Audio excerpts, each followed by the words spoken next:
Bukannya lagi nyiapin mungkin, Bu? Udah ada masuk.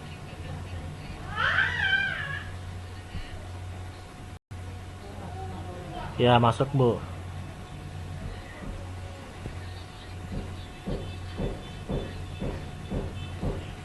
Waalaikumsalam.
Belum, Bu, belum keluar.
Bapak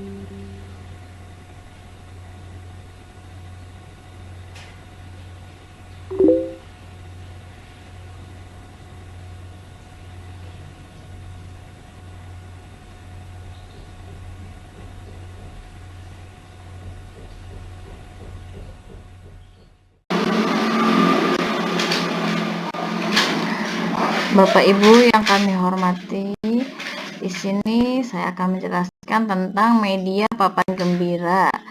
Ya, media papan gembira, bermain dan perkembangan anak. Di sini kita langsung saja kepada apa sih itu pagem. Di sini ada tentang mengapa kita menggunakan pagem.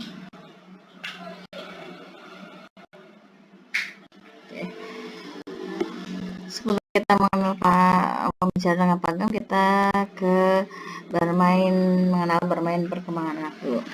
Bermain dan perkembangan anak.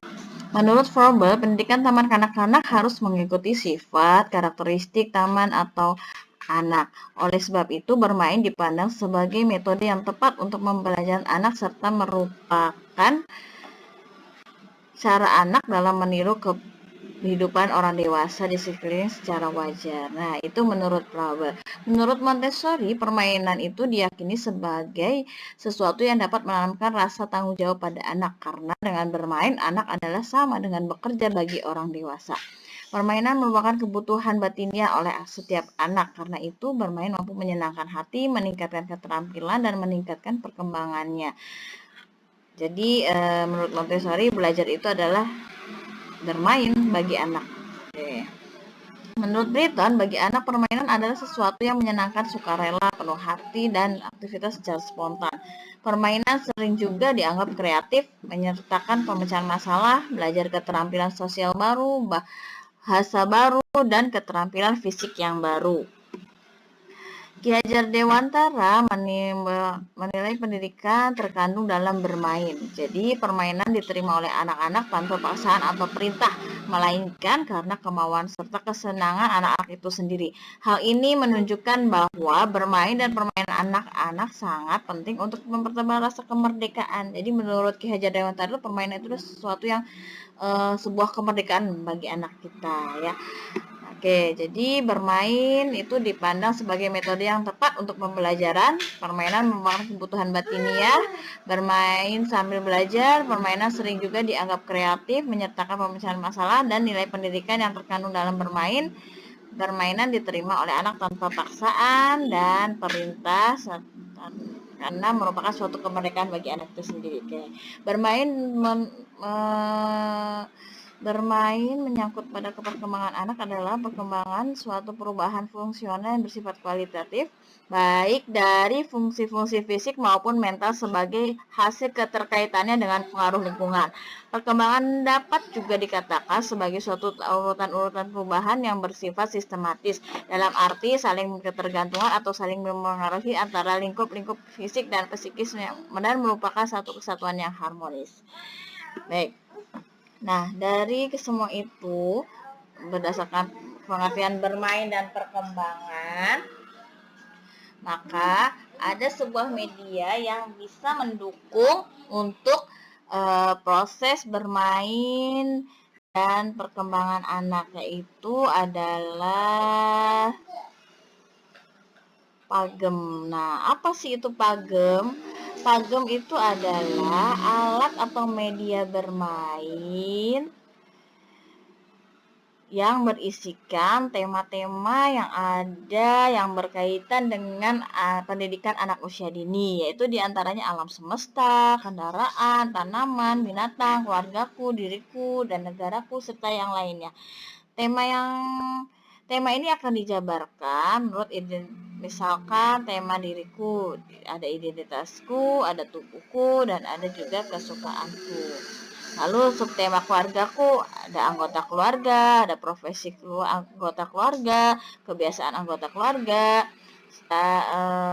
Tema dan subtema lingkunganku ada sekolah, masjid, rumah, kantor, ya. Binatang, di tema binatang itu ada subtemanya unggas, serangga, burung, ikan, binatang hutan, dan di tanaman ada buah, sayuran, umbi, obat, dan tanaman hias. Oke. Nah, mengapa sih pagem yang dipilih? Mengapa pagem? Oke, kita lihat latar belakangnya dulu. Untuk merespon tuntutan pembelajaran PAUD yang bersifat atraktif, sehingga pagem ini dimunculkan untuk membantu pembelajaran PAUD yang bersifat atraktif tadi ya. Pagem ini adalah singkatan dari papan gembira, di mana diharapkan dengan media ini mampu menstimulasi tumbuh kembangnya anak usia 4-6 tahun dalam bidang pengembangan di taman kanak-kanak secara terintegrasi.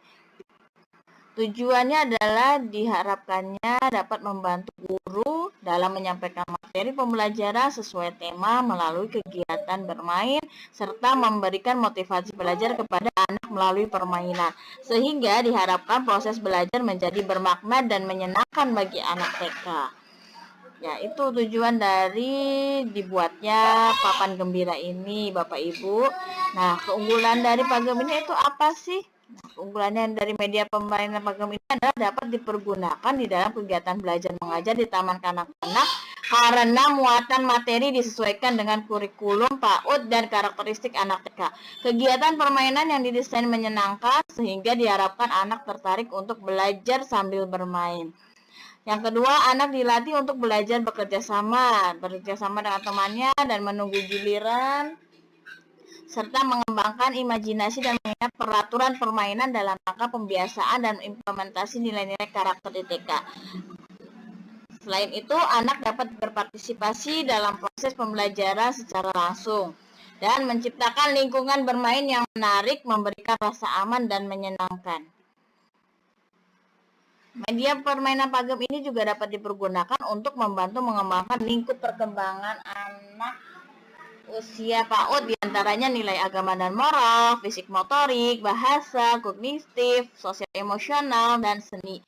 Media permainan pagem dapat merangsang anak belajar memecahkan masalah sederhana tanpa disadari oleh anak. Merangsang anak belajar pramatematika, yaitu saat menghitung langkah pada permainan pagem dan mengenal simbol bilangan yang terdapat pada dadu. Penggunaan media bermain pagem ini dapat dilakukan baik di dalam kelas ataupun di luar kelas. Oke, keunggulan permainan pagem yang lainnya itu media ini sangat praktis dan ekonomis serta mudah dimainkan. Dapat meningkatkan antusias anak dalam menggunakan media pembelajaran ini. Anak akan menjawab pertanyaan dengan sungguh-sungguh apabila mereka berhenti di kotak pertanyaan. Media ini sangat disenangi oleh anak karena banyak terdapat gambar yang menarik dan full color. Oke, ini untuk siapa sih permainan pagem ini? Media permainan pagem dirancang untuk kegiatan belajar seraya bermain di taman kanak-kanak untuk anak usia 4-6 tahun, yaitu usia PAUD dengan bimbingan Bapak dan Ibu guru. Peran dan kreativitas guru dalam permainan ini sangat penting karena menentukan kelangsungan permainan. Media dirancang untuk memandu guru melaksanakan kegiatan pembelajaran pada tema dan subtema yang sedang dipelajari. Jadi masih memerlukan bimbingan dan bantuan guru agar apa yang menjadi tujuan pembelajaran itu bisa tercapai secara maksimal. Oke. Kapan sih pagem itu dimainkan? Media permainan pagem dapat dilaksanakan pada saat kegiatan inti, kegiatan pengaman, atau kegiatan di sudut area atau sentra sesuai tema pembelajaran yang sedang berlangsung. Ini juga bisa dipakai ketika kegiatan puncak tema ya Bapak Ibu.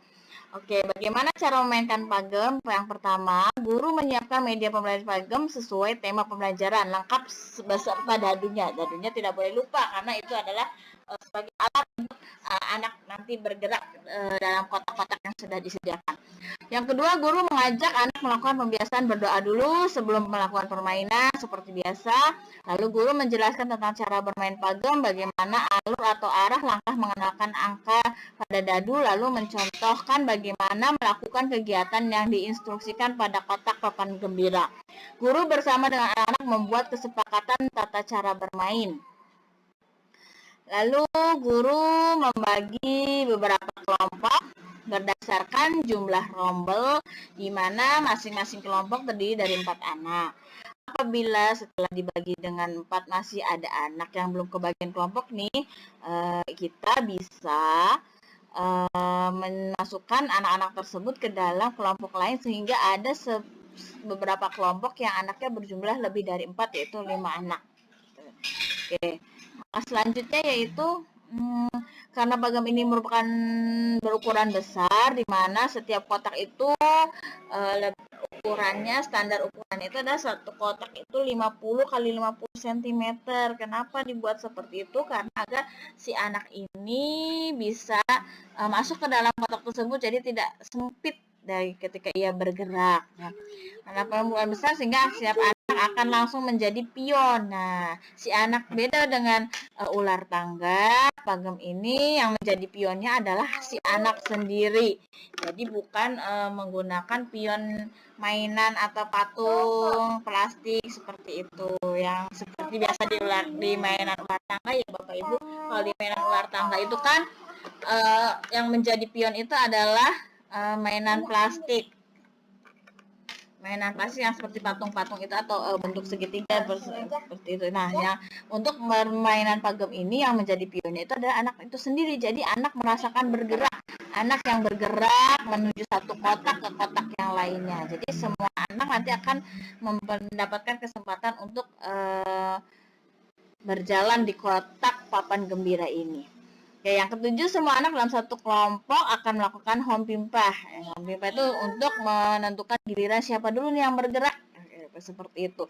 Untuk menentukan siapa yang melempar dadu terlebih dahulu, atau guru dapat memanggil langsung nama anak yang akan bermain secara berurutan untuk menentukan giliran bermain. Nah, hal ini dapat disesuaikan oleh guru masing-masing, mau dengan mau dipanggil satu-satu itu bebas. Bagaimana teknik ibu guru memanggil anaknya.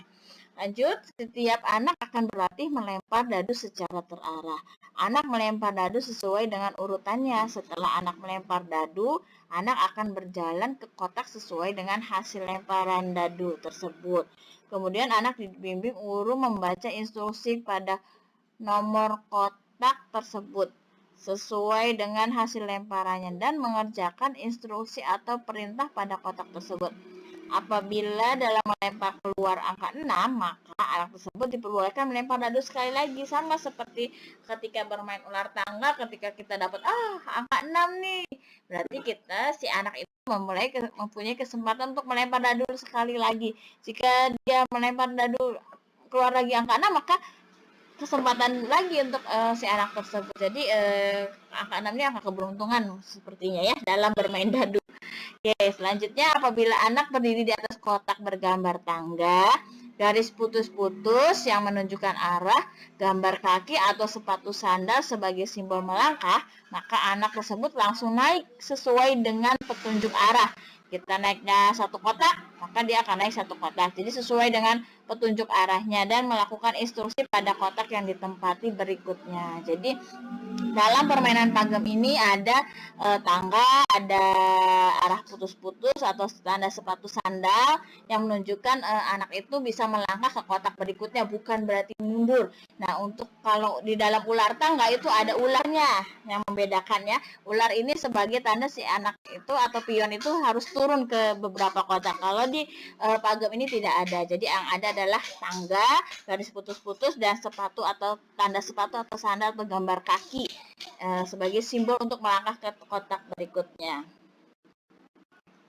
Nah, selanjutnya setiap anak memikirkan jawaban dalam melakukan instruksi atau perintah di setiap kotak. Jadi di dalam setiap kotak itu, di dalam setiap kotak pagam ini ada perintah-perintah atau instruksi-instruksi yang berkaitan dengan indikator atau standar pencapaian perkembangan anak usia dini. Jadi sesuai dengan usianya.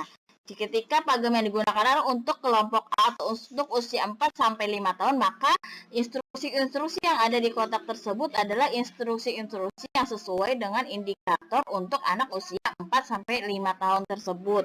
Jadi tidak boleh di dalamnya itu ada untuk pertanyaan atau ada indikator untuk kelompok B atau usia 5 sampai 6 tahun. Jadi instruksi yang ada di dalam kotak tersebut sesuai dengan jenjang umur atau usia anak ya. Lanjutnya, setelah semua anak mendapatkan giliran melempar dadu dan mengerjakan instruksi, maka permainan kembali pada pelempar pertama. Balik lagi pada anak yang pertama untuk melempar dadu lagi dan melaksanakan instruksi berikutnya. Begitu seterusnya hingga anak menyelesaikan kotak sampai kotak finish. Permainan berhenti pada apabila ada satu orang pemain tim sudah mencapai kepada kotak nomor 9. Jika menggunakan media pagem model 1, ya tadi model 1 itu untuk kelompok A, kotaknya berjumlah 9, dan untuk kotak nomor 12 jika menggunakan pagem model 2, di mana pagem model 2 ini adalah untuk usia kelompok B. Jadi ketika dalam satu kelompok itu ada satu anak yang sudah mencapai ke garis atau ke kotak nomor 9, maka permainan itu berakhir. Untuk yang kotaknya 12, ketika sudah ada satu anak yang mencapai ke kotak nomor 12, maka kegiatan itu juga sudah berakhir. Begitu Bapak Ibu. Nah, selanjutnya guru memberikan kesimpulan hasil kerja anak dan menutup kegiatan bermain. Lalu guru memberikan penilaian berdasarkan tujuan pembelajaran pada tema yang dimainkan, indikator pembelajaran yang dicapai oleh anak, keaktifan anak, kecepatan dalam mengerjakan, ketepatan jawaban anak, dan keberanian anak untuk tampil ketika bermain. Nah, Bapak Ibu, ini di sini ada contoh dari papan gembira yang bertemakan lingkunganku. Lingkungankunya ini adalah rumahku, di mana dalam papan gembira ini untuk usia 4 sampai 5 tahun, maaf. Ini adalah untuk kelompok A. Di dalam kotak 1 ini ada gambar rumah, di sana ada instruksi, ayo kita lakukan tepuk rumah. Nah, cara bermainnya tadi ya Bapak Ibu, ketika anak ini masuk melempar dadu dan ternyata dadu itu muncul angka 1, berarti dia bergerak di dalam hanya di kotak 1 ini. Nah, apa di kotak ini yang ada perintah instruksinya adalah tepuk rumah, berarti anak itu harus melakukan tepuk rumah sesuai dengan perintah yang ada di kotak.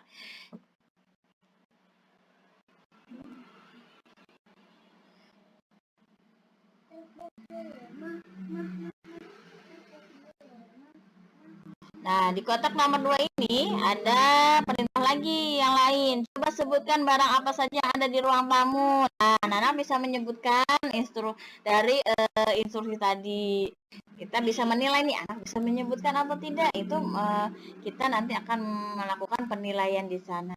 Lanjutnya di sini ada kotak nomor 3 berisi instruksinya, yaitu ayo bermain pantomim. Nah, ini juga ada dalam indikator pencapaian perkembangan anak untuk usia 4 sampai 5 tahun. Nah, ini bermain pantomim itu merapikan dan membersihkan tempat tidurku. Kalau sudah selesai, kamu boleh loncat ke kotak nomor 5. Berarti dari sini, nah di sini ada garis putus-putus, lalu ada tanda panah menuju ke kotak nomor 5. Berarti ketika anak melempar dadu dapat angka 3 nih, dia berarti masuk ke kotak nomor 3. Dan di kotak nomor 3 ini ada spesialnya, itu dia boleh loncat ke kotak nomor 5. Berarti dia nanti melangkah sampai ke sini. Setelah melakukan tugasnya berpantomim, dia melangkah ke kotak nomor 5. Di kotak nomor 5 ini ada instruksi lagi atau tidak. Ketika ada instruksi lagi, maka harus dilaksanakan dulu oleh anak tersebut. Di sini ada instruksinya, yaitu ayo hitung berapa orang anak laki-laki dan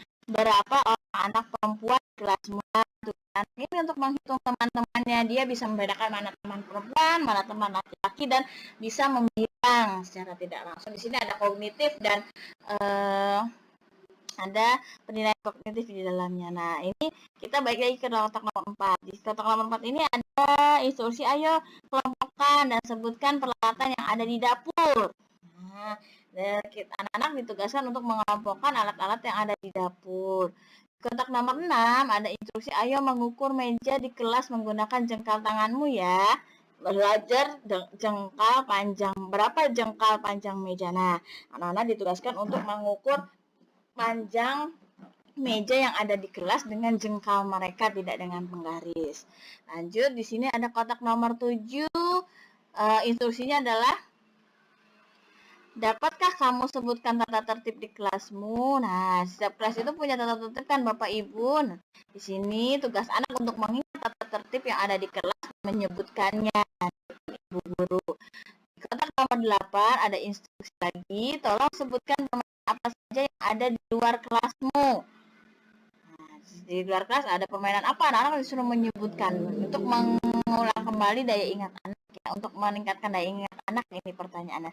Nah, terakhir di kotak nomor 9 ini anak-anak bisa di sini ada mari menyanyikan lagu Taman Kanak-Kanak. Nah, terakhir kotak terakhir anak disuruh untuk menyanyi lagu Taman Kanak-Kanak ya. Anak-anak bisa mengulang lagu Taman Kanak-Kanak yang sudah diajarkan oleh ibu guru di sekolahnya. Nah, jadi setiap kotak dari papan gembira ini harus berisikan instruksi ya, harus berisikan instruksi dan tentunya instruksi-instruksi yang ada di papan gembira ini, instruksi-instruksi ini harus berkaitan dengan indikator pencapaian perkembangan yang ada dalam Permen 137 dan juga Permen 146. Mungkin Bapak Ibu yang Bapak Ibu yang berasal dari TK atau PAUD sudah mengenal apa itu Permen 137 dan apa itu Permen 146, dan mungkin ada beberapa yang sudah hafal ya Bapak Ibu guru, apa saja sih indikator yang ada di dalamnya, apa saja sih indikator yang harus dicapai oleh anak usia dini mulai dari usia 4 sampai 6 tahun ini apa saja. Dari kelompok A dan kelompok B itu apa saja yang harus dicapai. Nah, itu bisa dituangkan dalam instruksinya di papan gembira ini. Jadi si anak bisa mengalami yang namanya bermain ular tangga, namun di sini si anak yang bergerak langsung yang menjadi pionnya, anak bergerak, anak merasakan langsung, tidak hanya duduk melingkar, bermain bersama teman, duduk bergerak menunggu giliran, tapi si anak itu bergerak dari satu kotak ke kotak yang lain. Ini menurut saya menyenangkan bagi anak-anak karena anak-anak mengalami langsung sebagaimana tadi dijelaskan di atas bagaimana itu bermain ya. Bermain itu bebas. Anak-anak bergerak bebas tanpa ada paksaan ya. Nah, di sini anak bisa bermain secara bergiliran, melatih kedisiplinan juga dengan bermain pagem ini. Terus anak bisa memahami instruksi seperti apa, seperti itu. Jadi banyak hal yang bisa kita kembangkan dalam media pagem ini. Nah, media pagem ini bisa kita kembangkan sendiri, namun sesuai dengan syarat dan yang tadi sudah diberikan, yaitu di mana untuk usia kelompok A 4 sampai 5 tahun itu cukup dengan 9 kotak saja, dan untuk usia 5 sampai 6 tahun untuk kelompok B itu terdiri dari 12 kotak. Tidak boleh lebih dari itu karena tidak usah terlalu banyak. Jika terlalu banyak seperti kotaknya ular tangga itu akan lama mungkin bermainnya. Jadi demikian Bapak Ibu tentang papan gembira. Mudah-mudahan apa yang saya sampaikan bisa bermanfaat bagi Bapak Ibu semua dan bisa menjadi menjadi salah satu mungkin salah satu gambaran bagaimana menciptakan kegiatan bermain di PAUD atau di TK-TK Bapak Ibu semuanya, dan bisa dipakai dengan menggunakan teknik-teknik yang lainnya. Tentunya ini sebagai dasar saja atau sebagai acuan bagi Bapak Ibu untuk menciptakan kegiatan bermain yang menarik bagi anak didik Bapak Ibu semua di lembaga masing-masing. Demikian materi tentang papan gembira ini. Kurang lebihnya saya mohon maaf, semoga ini bisa bermanfaat bagi Bapak Ibu semua. Terima kasih, saya akhiri. Wassalamualaikum warahmatullahi wabarakatuh.